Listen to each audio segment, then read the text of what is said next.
kiremwa muri Edeni, inshuti yawe ubukwe ndetse n'isabato.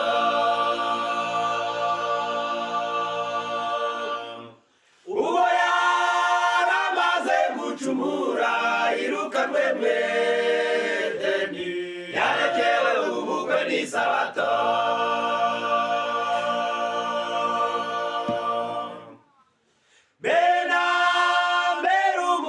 Kiremwa muri Edeni, inshuti yawe ubukwe ndetse n'isabato.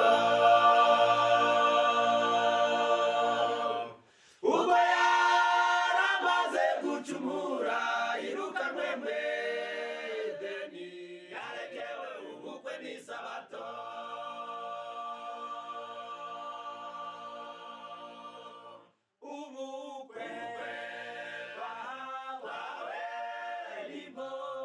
Butunezeza nshuti sabato wawe itururu umubiri n'umutima. Ngaho mumfashe maze dushime Imana yaduhaye uyu mugisha.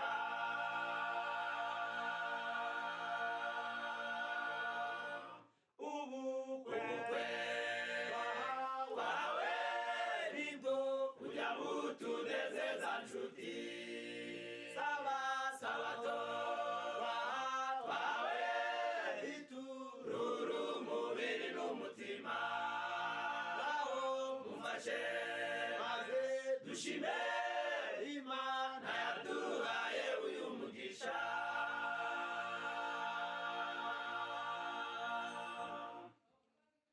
Ubukwe bwabereye i Kana i Galilaya, Yesu we n'intumwa ze babutumiwemo.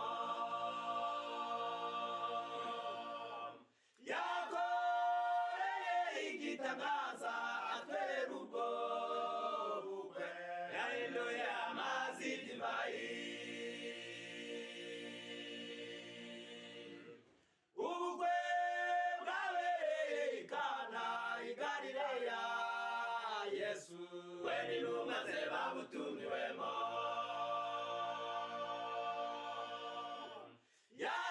Yakoreye igitangaza atwerera ubwo bukwe, yahinduye amazi divayi.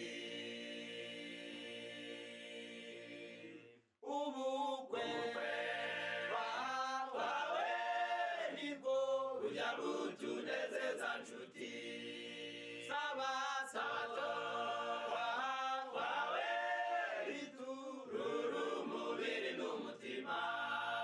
Ngaho mumfashe maze dushime Imana yaduhaye uyu mugisha. Ubukwe wawe nibwo burya butunezeza nshuti sabato wawe itururu umubiri n'umutima. Ngaho mumfashe maze dushime Imana yaduhaye uyu mugisha.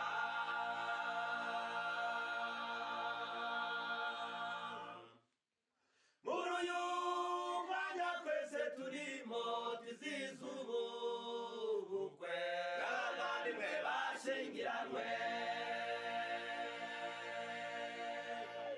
Biyemeje kuzabana iteka ubudatandukana, Yesu umwami azabibashoboze.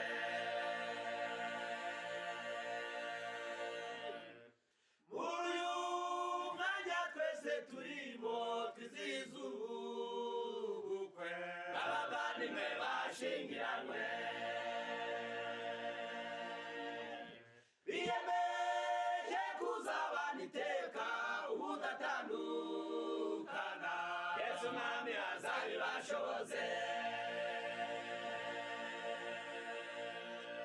Ubukwe wawe nibwo burya butunezeza nshuti sabato wawe